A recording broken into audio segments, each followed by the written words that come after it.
Olá, turma! A nossa aula será sobre os critérios de segurança dos alimentos. Iremos ter como foco a seleção de fornecedores, o recebimento de matérias-primas e o armazenamento de alimentos e de produtos de limpeza.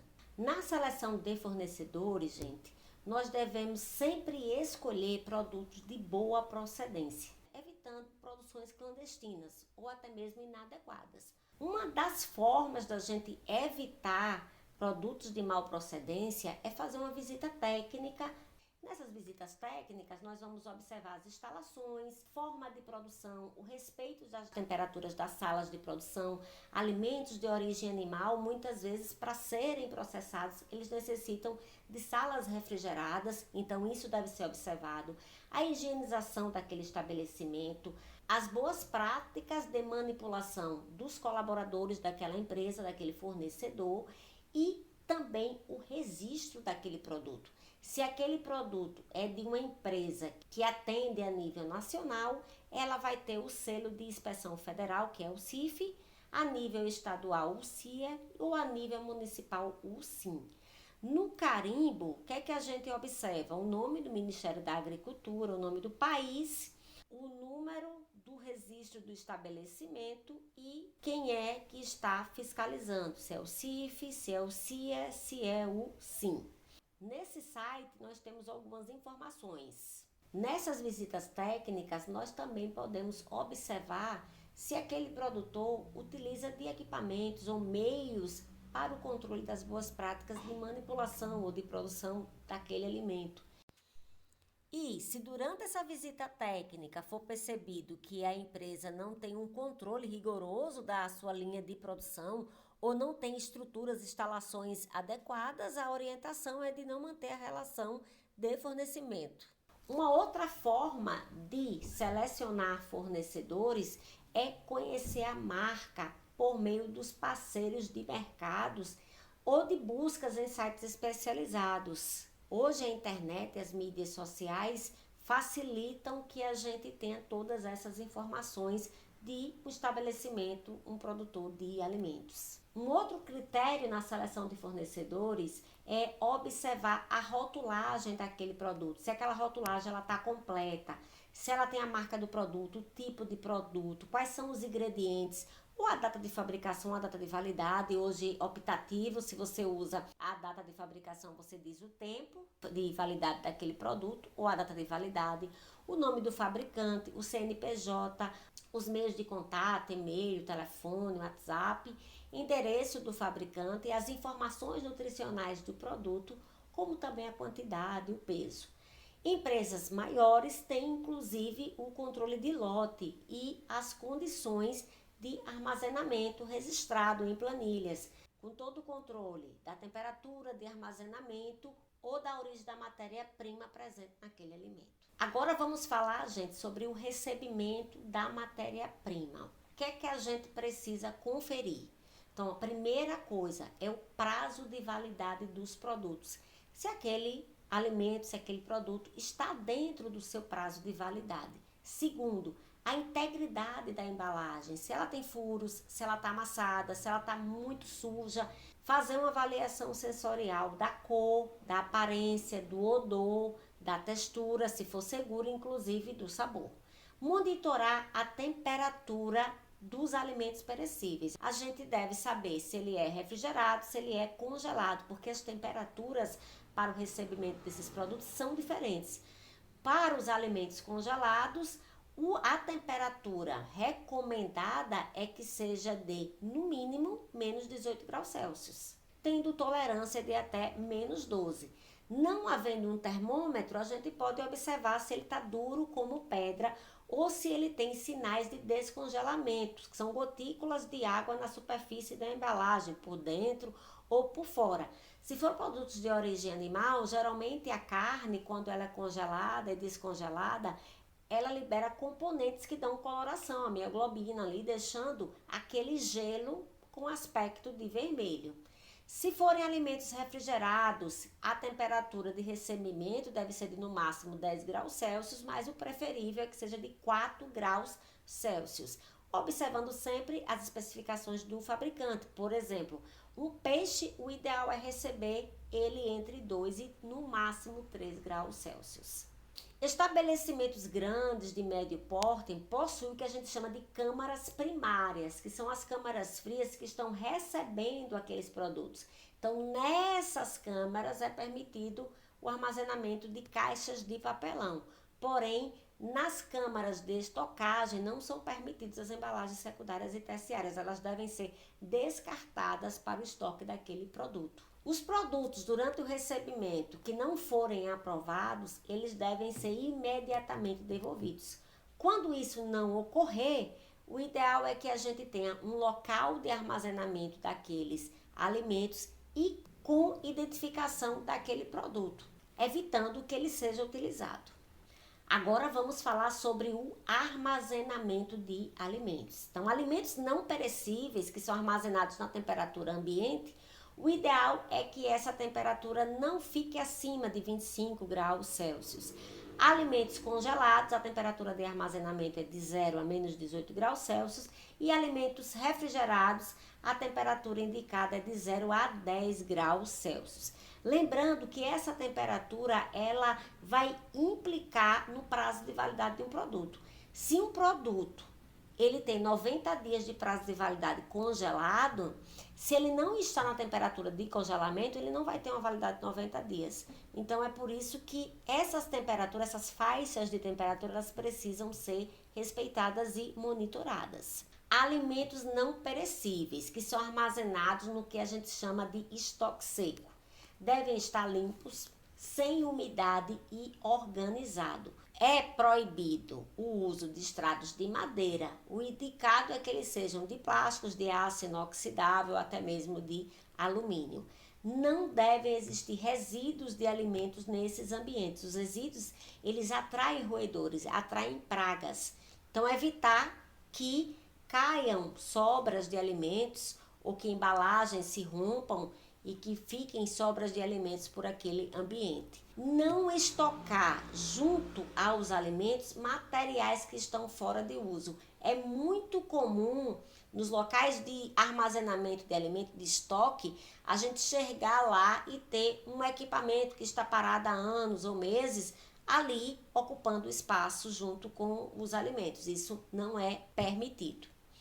E sempre ter um controle de pragas. Lembrando, onde tem alimentos, vão ter pragas, vão ter moscas, vão ter ratos, vão ter baratas. E é necessário existir um controle rigoroso no armazenamento de alimentos a frio. O que é que a gente presencia? Muitas vezes uma falta de organização ou um amontoado de produtos um em cima do outro. Ou até mesmo as embalagens elas estão sem tampas, o alimento está totalmente exposto àquela temperatura de congelamento ou de refrigeração. Então isso aqui não é permitido.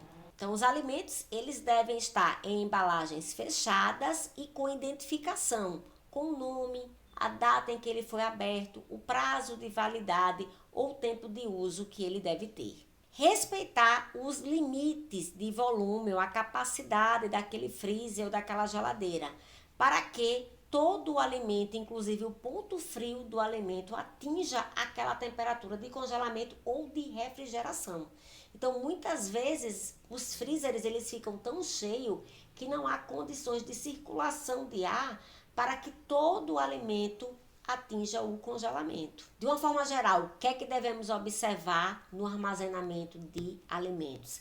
Sempre descartar as embalagens externas, não utilizar caixas de madeira, identificar os alimentos, separar produtos descartáveis de produtos químicos, os produtos de limpeza devem ser armazenados de forma separada, manter um afastamento do teto 60 centímetros, do piso 25 centímetros, das paredes 10 centímetros e entre as pilhas de alimentos 40 centímetros para facilitar não somente a ventilação, mas também a limpeza. E sempre que for porcionar um alimento, utilizar um resíduo limpo ou plásticos adequados para isso. No momento do uso do alimento, deve-se sempre respeitar a regra PVPS. O que é isso? Primeiro que vence, primeiro que sai. Inclusive, na hora de armazenar esse produto, os alimentos que tem um prazo de validade mais próximo, eles devem estar logo na frente, já para facilitar o uso, o manuseio, a escolha daquele alimento. Então, por exemplo, num supermercado, a gente tem as prateleiras inferiores, as do meio e as superiores. Então, nas prateleiras que estão ao alcance da mão, geralmente vão ficar os produtos que têm um prazo de validade mais próximo do vencimento. Todos os alimentos eles devem ser protegidos de contaminações externas, usando-se tampas, películas ou sacos plásticos e também identificados. Embalagens que estão danificadas ou abertas, elas devem ser substituídas ou aquele alimento ser armazenado em um recipiente limpo. Aqui nós temos o exemplo de uma etiqueta de identificação com o nome do produto ou a marca, a data em que ele foi fracionado, por exemplo, 3 de setembro de 2020. O prazo de validade, se ele não tivesse sido aberto e fracionado, seria 2 de outubro de 2020. Como ele foi fracionado, ele vai ter um novo prazo de validade. Então, esse prazo de validade novo vai ser, por exemplo, 6 de setembro de 2020. Como é que esse prazo foi determinado? Ou por meio de orientações do fabricante. O fabricante vai dizer, após aberto, consumir em 3 dias. Após aberto, consumir em 1 mês, 90 dias e por aí vai. E quando não tiver, existe uma legislação do Estado de São Paulo que pode nos orientar nesse prazo de validade ou uma regra. Essa portaria da Prefeitura de São Paulo, de número 2619, de 5 de dezembro de 2011, ela é uma referência na área de higiene e manipulação de alimentos, porque ela traz um regulamento sobre as boas práticas e de controle de condições sanitárias e técnicas das atividades relacionadas à importação, exportação, extração, produção, manipulação, beneficiamento, acondicionamento, transporte, armazenamento, distribuição, embalagem, reembalagem, fracionamento, comercialização e uso de alimentos, incluindo as águas minerais, águas de fontes e bebidas, aditivos e embalagens para alimentos. Ela é uma legislação bastante completa, ela traz um pouco de tudo. Então, se a gente vai observando, ela traz desde as definições do que é um alimento cru, um alimento cozido, o que é cozinhas institucionais, o que são embalagens, higienização das mãos, toda uma definição de termos técnicos que são utilizados. Em seguida, ela abrange a parte de edificações e instalações, as orientações que devem ser seguidas nas construções, nas edificações de estabelecimentos produtores de alimentos. Mas o que eu quero mostrar dela para vocês é o item 6.29, ele fica bem aqui embaixo, deixa eu ir nele. Aqui ele traz como parâmetros as temperaturas e o prazo de validade para alguns produtos que não teriam essa indicação do fabricante. Então, para produtos congelados, vou dar um exemplo, o fabricante ele não deu uma definição. Então, o que é que ela traz como orientação? Se ele for armazenado, por exemplo, de menos 6 a menos 10 graus Celsius, esse prazo de validade é de 20 dias. Se ele for armazenado a menos 18 graus Celsius, esse prazo de validade é de 90 dias. Então, observe que a quantidade de dias de validade ela está associada à temperatura utilizada. Aqui no item 6.30, nós temos uma indicação para os alimentos refrigerados. Gente, observe que cada grupo de alimentos tem uma orientação diferente. Nesse primeiro, eu tenho leite e derivados. Então, no máximo, a 7 graus Celsius por 5 dias. Já aqui no item 7, eu tenho frios e embutidos fatiados, picados ou moídos, no máximo 4 graus por 3 dias. Então, é uma legislação bem completa, bem ampla, tem muita informação para a área de manipulação de alimentos e vale muito a pena conhecer essa legislação do Estado de São Paulo, que inclusive para a área de higiene e manipulação de alimentos, é um estado que possui as regras, as normas, as orientações mais avançadas aqui em nosso país. Então vamos falar um pouquinho dessa regra que é muito utilizada. Você tem um prazo de validade de um alimento congelado que é de 6 meses.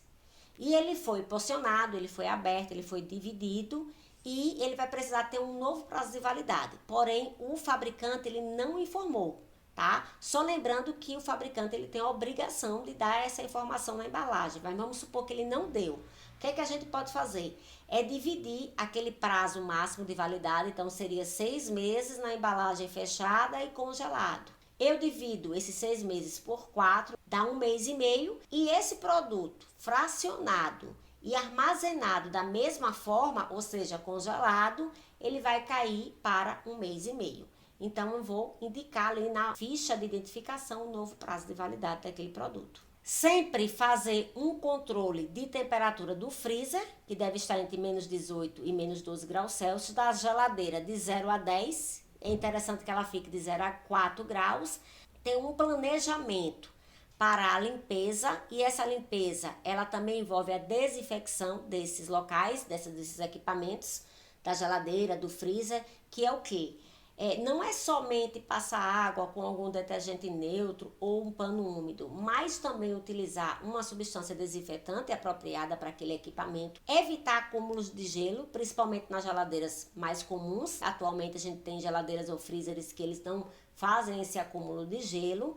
Evitar a abertura constante de portas e ter uma planilha de controle daquela temperatura. No início do dia, ao meio-dia, ao final do dia, até mesmo para conhecer a oscilação do seu equipamento. Como é que ele está oscilando e se essa oscilação é muito grande ou não para o prazo de validade daquele alimento. Orientações para alimentos congelados, refrigerados. Assim que serem recebidos, eles devem ser armazenados. Primeiro que entra é o primeiro que deve sair, não deve ser armazenados em caixas de papelão e todos os alimentos eles devem ser cobertos, sejam eles prontos, pré-preparados ou crus. E após a abertura de uma embalagem, aquele alimento ele precisa ser transferido para um recipiente limpo, com tampa e identificado. Aqui, gente, nós temos um exemplo de como devemos armazenar alimentos em freezers ou em geladeiras, tá? Que é a sobreposição em cruz. Então, a gente vai ter uma embalagem perpendicular a outra embalagem. Visto de cima, a gente vê tipo uma cruz. Então, sempre preferir porcionar em pequenos volumes, 10 centímetros ou 2,5 quilos. Esse tipo de sobreposição em cruz facilita o resfriamento, faz com que esse processo ocorra de forma mais rápida. Uma outra orientação que nós devemos seguir no armazenamento de alimentos em geladeiras, freezers e câmaras frias é alimentos de origem vegetal ter uma geladeira, um freezer, uma câmara fria própria, alimentos de origem animal, uma outra geladeira, freezer ou câmara fria própria. E esses alimentos, eles devem ser armazenados da seguinte maneira. Os alimentos prontos, eles devem ficar nas prateleiras superiores. Os alimentos semi-prontos ou pré-preparados, eles devem ficar nas prateleiras intermediárias. E os alimentos crus, eles devem ficar nas prateleiras inferiores. Se por um acaso a geladeira ou o freezer, ele armazena produtos de origem animal e produtos de origem vegetal, esses alimentos, eles devem ter prateleiras separadas uma das outras. Não é o ideal, tá, gente? Porém, em estabelecimentos menores, às vezes a gente não tem a possibilidade de 2 geladeiras ou 2 freezers. Então, nesses casos, deve-se armazenar de forma separada. E os produtos de limpeza? Então, os produtos de limpeza, eles devem ter um depósito específico para isso e não devem estar nos mesmos estoques de alimentos. De preferência, que nesse depósito tenha uma estante, um armário fechado, ou até mesmo estrados, para que eles não fiquem em contato diretamente com o chão. Os produtos de limpeza, eles devem ter identificação, eles devem ter rótulo dizendo o que é. Às vezes, a gente percebe que as pessoas compram produtos de limpeza de fornecedores que vendem embalagens PET, embalagens plásticas. E a gente não sabe exatamente se é um desinfetante, se é uma água clorada, o que é que tem dentro daquele recipiente. Lembrando, gente, que nos estabelecimentos produtores de alimentos não é permitido o uso de produtos de limpeza que não são regularizados pelo Ministério da Saúde. Então, esses produtos eles precisam ter autorização da Anvisa para serem utilizados. Aqui nós temos um exemplo de um amaciante de roupas que gotejou sobre uma caixa de chantilly industrializado porque ele estava sendo armazenado em cima de um alimento. E aí a gente fica com a embalagem com resíduos. Nessa embalagem de papel, né, a Tetra Pak, ela pode simplesmente permitir a migração desse produto de limpeza para dentro do produto. Nas áreas de estoque de alimentos, é importante ter atenção à higienização do piso, dos estrados, das prateleiras, das caixas vazadas ou monoblocos, das câmaras frias, das geladeiras e dos freezers. É interessante ter uma planilha de ocorrência dessa higienização, de quanto em quanto tempo vai ser realizado uma higienização nesses ambientes ou nesses equipamentos. Então é isso, gente, a nossa aula fica por aqui.